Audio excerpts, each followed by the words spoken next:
TRW, Crossbows and Cannon 1, Battle of Pavia, 1525, featuring a French army under the overall command of King Francis against an Imperialist army under the overall command of Illinois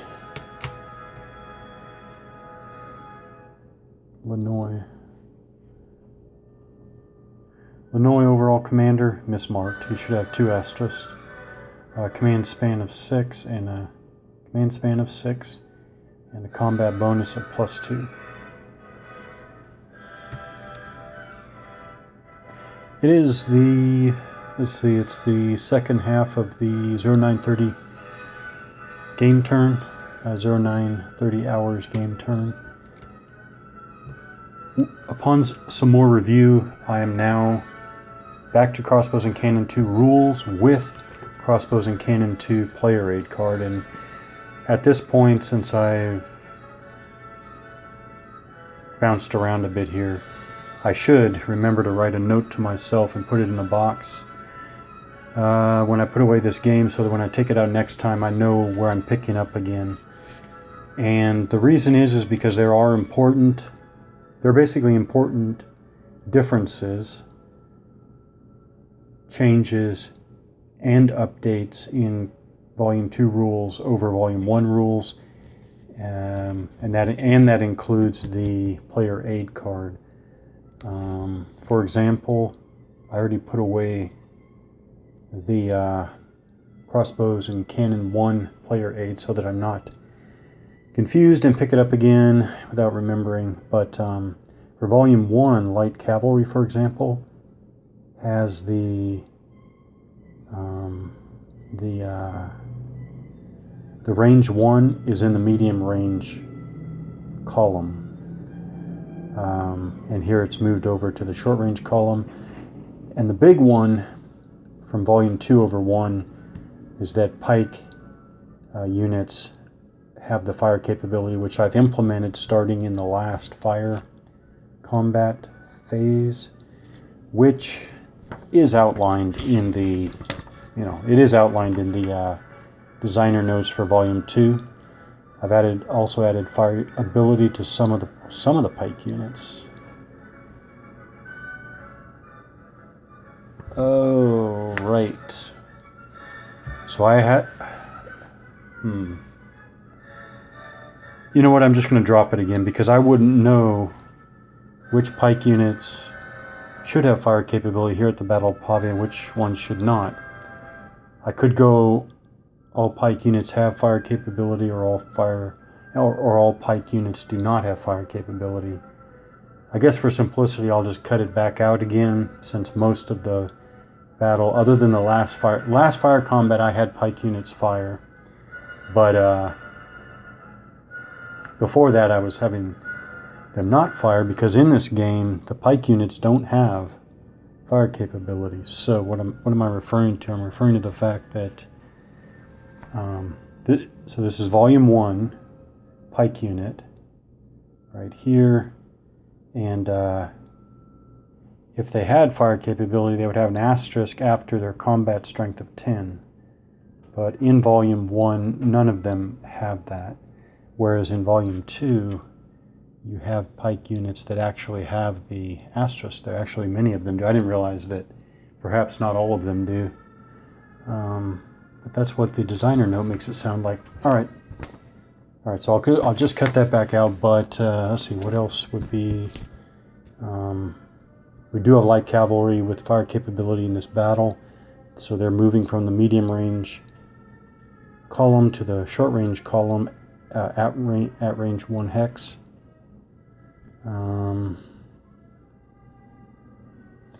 Otherwise, there are some major differences in the melee table modifiers, including this one that is interesting. This one caught my eye. Units with an attack command that are attacking have a +1 die roll modifier. That's across the board. I don't remember that specific melee table note in any of the other games, but for example, I had the heavy cavalry attack with an attack command in the last melee phase. So what I did is I doubled their strength. I gave them a +1 die roll modifier, and then I gave them another +1 die roll modifier because they also qualify as units, which is very, very vague, of course. All units with an attack command that are attacking have a +1 die roll modifier. I mean, that's an across-the-board benefit for the attacker, giving the attack that much of an edge, all other things being equal. And this one has this one specifies the heavy cavalry with an advanced command when attacking has a +1 die roll modifier, which is not in Volume 1. So, yeah. And then, of course, there are the again, I'm saying rules changes, updates, and additions in Volume 2 over Volume 1 make me want to play with Volume 2 rules. Oh, and this was my reminder. This is huge. It's specified. Let me just read it. Note, all fire attacks on a given unit or stack must be, and then this is a spelling error, or not a spelling error, this is a grammatical error, must be completed, I think is what it is, before the results of any are implemented. This is significant, very, very significant, and I know it has a real actual game influence. So let me give an example. So let's say these units are eliminated. So let's say this is the defender, and then we have, let's say we have 3 attackers like this. Like that. Let's just say, well, I guess this guy has to be, let's say this unit has a 2-hex fire capability. So 3 units with a 2-hex fire capability, 2-hex range fire capability. I know units fire individually. Then I was making the mistake of assuming that because units fire individually, that each unit's fire is completed before the next. But actually, even though they fire individually, it's really the target unit or stack that is relevant here. So what I was doing is I was having the first unit fire, fire, they roll, modifiers, blah, blah, blah. And then if the unit, let's say, was routed away, that was it. And these units didn't get to fire that unit because I was completing the fire of that first unit before moving on.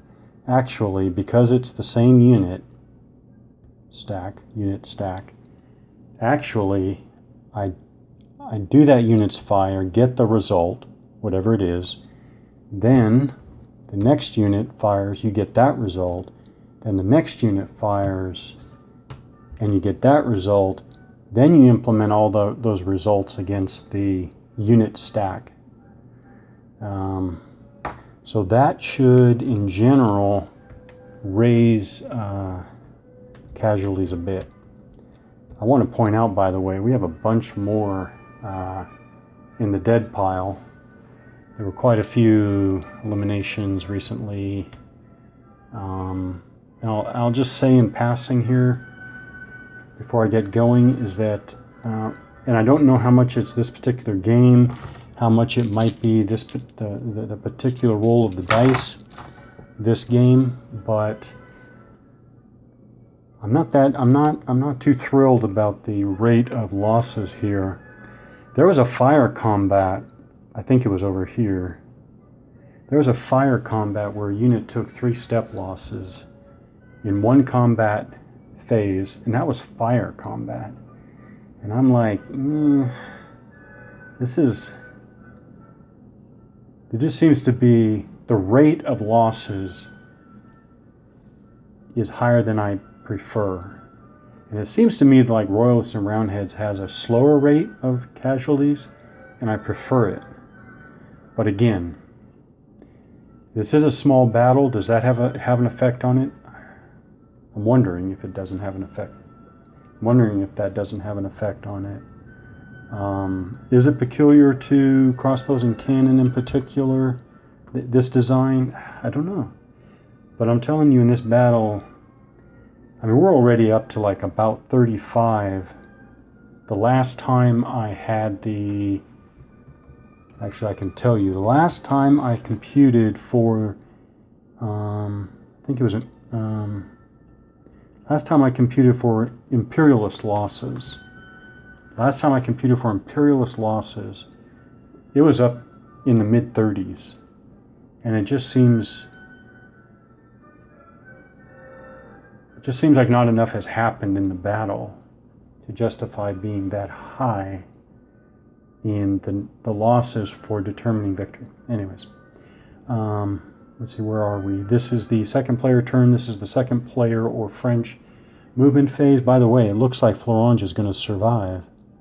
I know I played some without recording, so Florange, who's alone here, had the unit shot out from under him, so to speak. But they drove off the arquebusiers, so it looks like Florange is gonna live to fight another day, live to fight another turn. I don't think there are any units that are out of command. So now we're going to go to movement. I need to remind myself. So Domain over here has just rallied.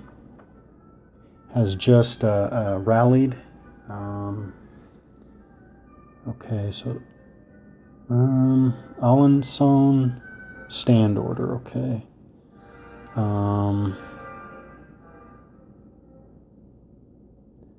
So let's see. Domain is going to turn around, but has a stand order. He can only move 1 hex maximum. He's going to move here like that. Crossbow is going to come around like that. So Alençon is a statement. So these guys can move up. 1 hex. These guys can certainly turn around. This Swiss pike unit is on its...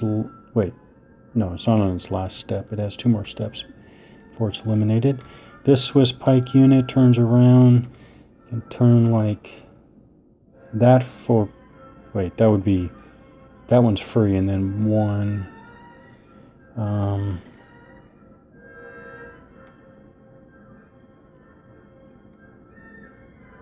1, 2, 3, 4.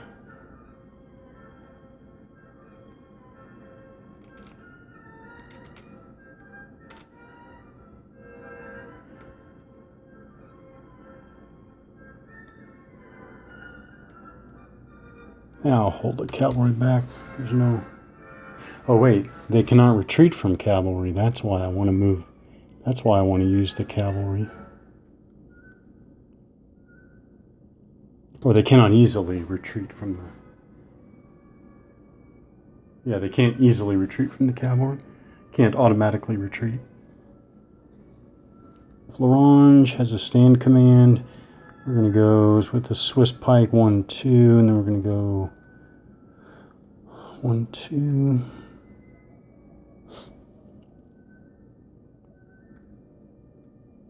King Francis, going to move up there.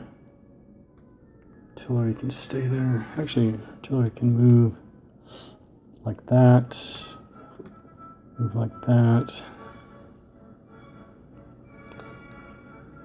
Police. Stand command. Suffolk, they'll just stand. They will stay on the defensive. These guys will stay on the defensive as well. Yeah, they'll just stay put, see what happens. Now, these guys are routed. They have to move up to half their moving allowance, but at least 1 hex away from the enemy. Do 1 hex like that. All right. Now we go to the the second player combat phase, starting with defensive fire, which is the Imperialist side. All right, right in the center here, I'm going to start with the Imperialist artillery here, firing at Francis's light cavalry.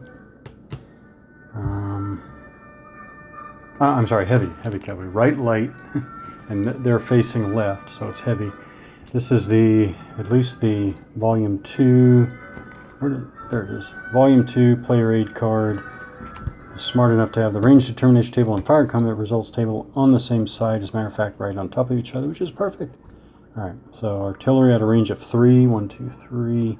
So I go artillery. I come across here. This is a maximum range of 10 hexes, and this shows your range breakdown. So at 3 hexes, it is medium range for the fire combat results table. Come down here to the fire combat results table, roll the die, and you get a 10. Wow. The 10-sided die. I've had so many extreme results. It seems like that's definitely a step loss. So I come here, medium range, 10 or more, step loss. The target modifiers for a pike unit, 2 pike units, and terrain. None of them apply here. So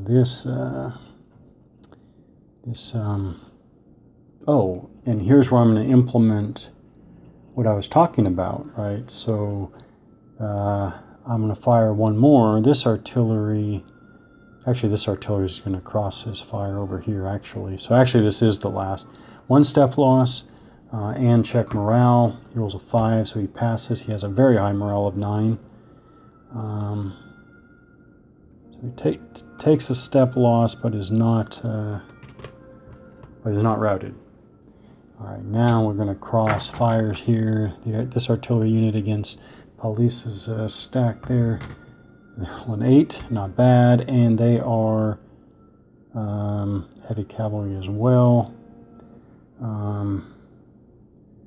4 medium, that's the same, so that's a morale check. It is -1 for being, okay, it's 3 -1 for being stacked with a leader. Is 2, easily passes his printed morale there of 7. Okay, so the 2 artillery are fired. Pescara stacked with, okay, pike, which I'm not going to have fire capability here. This guy doesn't have facing, so it doesn't make any difference to flip him around. He obviously just rallied. Now, can he fire at a range of 3 arquebusiers? No, 2. Arquebusier, maximum range of 2. But he can fire.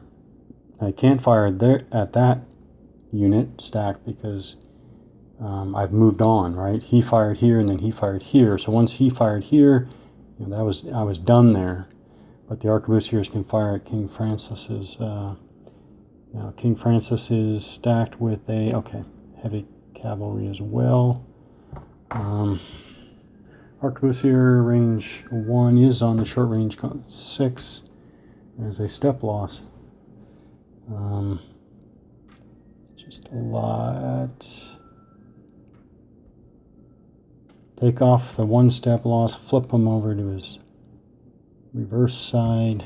He now has a morale of 7, -1 for being stacked with a leader. Easily passes. 3 -1 is 2. Easily less than or equal to its morale. And then we just have the arquebusier here. All right. Arquebusier at definitely the heavy cavalry, yeah. Definitely. Ooh, not good. 3. That's still a morale check. Too high. Too high. Yep, only passes his morale check. The Alençon heavy cavalry. Arquebusier against the. Here we have 2 stacked pike units, so it's +2. Ooh, 9, 10, 11 for 2 stacked pike units. That is 10 or more. That is 2 step losses. So I'm going to take the top unit, flip them over for 2 step losses, and then they have to pass morale checks. Very low morale of 4. Yeah, first top unit definitely fails. Bottom unit has a morale of 6, and they failed 2. So here's where I'm going to break them up. And they retreat. 1, 2. And 1, 2. 1, 2. There. That's it for defensive fire. Now we go to offensive fire. That's French fire. First of all, the crossbowmen can definitely fire into the arquebusiers here. Range of 2. Crossbows. Range of 2 is medium. Range, ooh, 1 is nothing, a miss.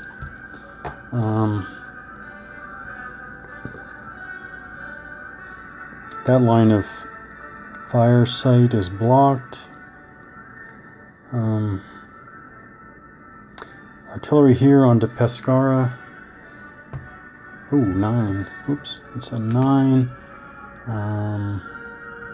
It is 1 pike unit, so it's +1, so it's 10. Range of 4, medium. That is a step loss. So this one, step loss, and I think that's it. Step loss, so morale check. -1 for being stacked with a leader, so it is 9. Printed morale of 8. He would fail, except it's -1 for being stacked with a leader, so he just barely passes.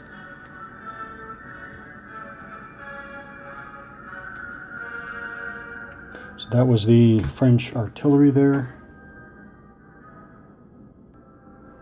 All right, French artillery here.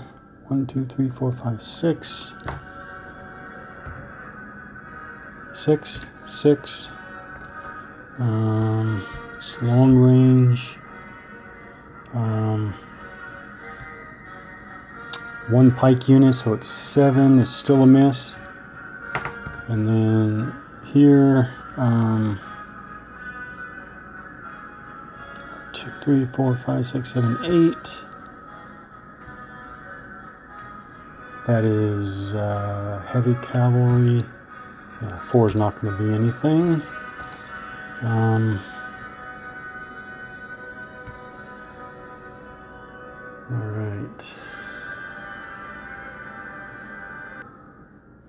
All right, here, crossbowmen against Bourbon there, stacked with 2 pike units, so it's +2. All right, range of 3. Ooh, that is 10. That's 12. But that's a crossbow. Range of 3 is long range column, so it is a step loss. Step loss for the top unit. Getting a very high morale. So 4 -1 stack for leader is 3. Easily passes his morale check, and then the unit underneath 4 again, -1, 3. No problem. Pass the morale checks, no problem. But you get that step loss there.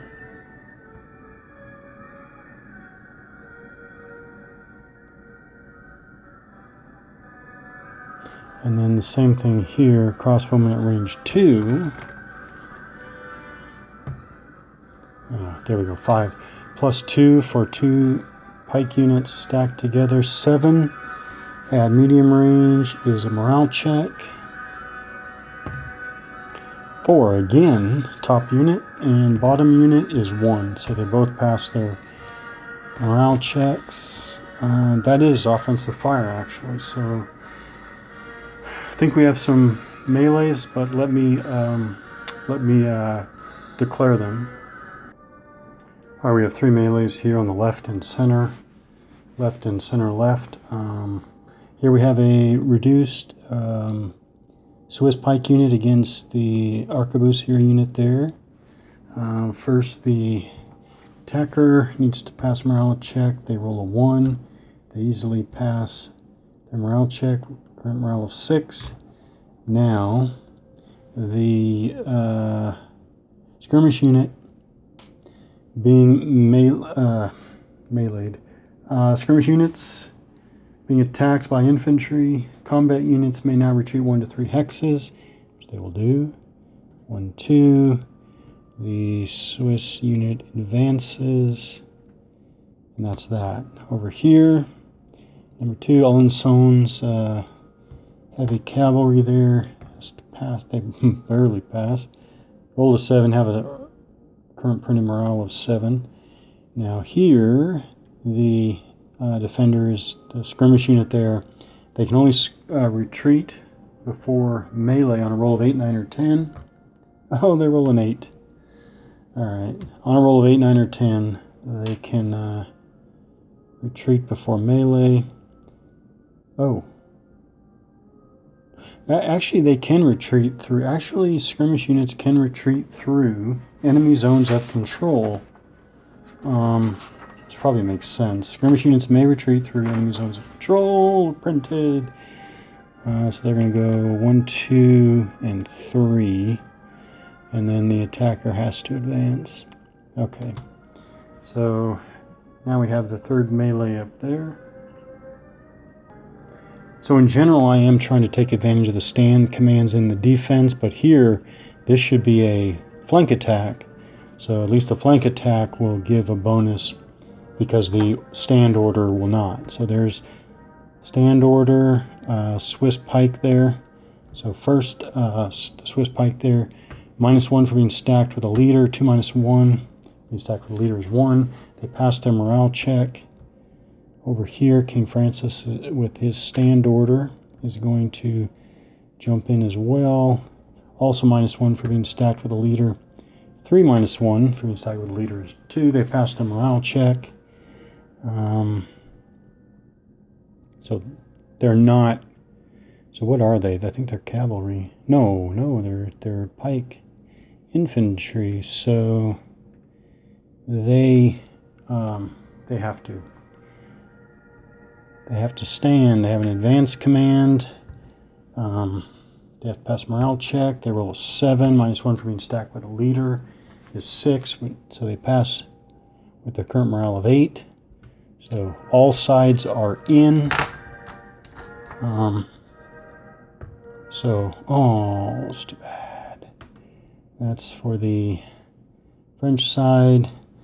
And for 7 for Imperialist side coming back. So resolution here.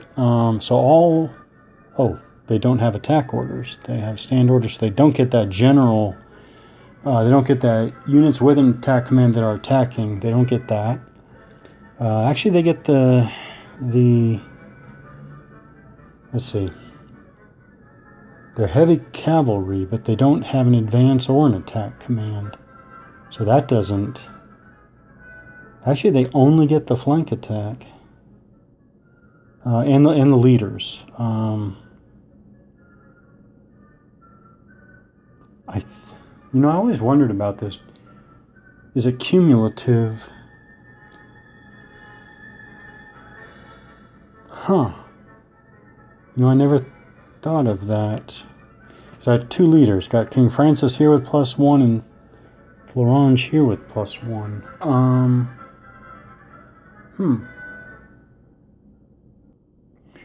So the rules really weren't any help, but I've never thought it made any sense to have leader bonuses cumulative, so I'm just going to make it +1.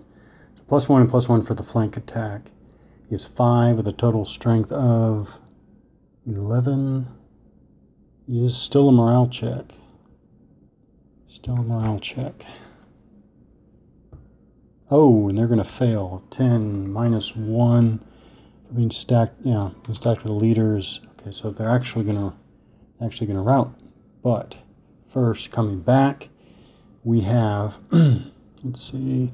Pescara has a advance command. Swiss pike. That's Spanish pike, but it is pike with a morale of 8 or 9. But they're not attacking. Actually, they don't get anything but the leader, right? Heavy cavalry doesn't apply. Stacked pike infantry, attack or advance command doesn't. Wait. Attacking. They're not attacking, they're defending. Swiss pike doesn't apply, but pike with morale of 8 or 9 does, but that is also attacking. They're not attacking. Attacking single Swiss pike doesn't apply. Defending combat units they don't have a staying command. Yeah, okay. So it's just the leader. So it's 7 plus 1, total strength of 10. Is actually 1 step loss. Okay, so 1 step loss and then a morale check, and then I'll clean this all up. Oh, they fail too. Okay, this is the perfect example of where the defender retreats first, has to retreat first. So I'll clean this all up.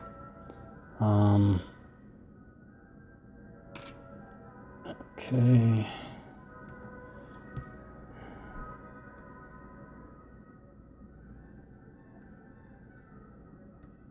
One, two, three.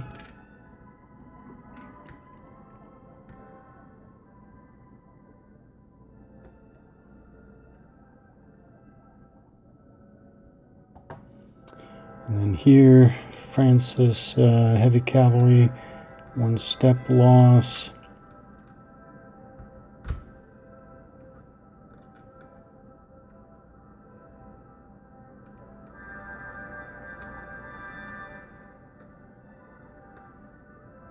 One,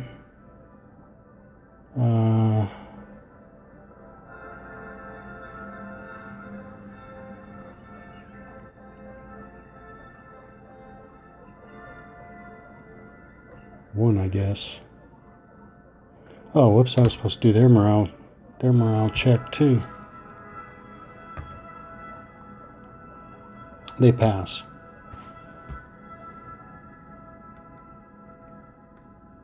So they actually could advance.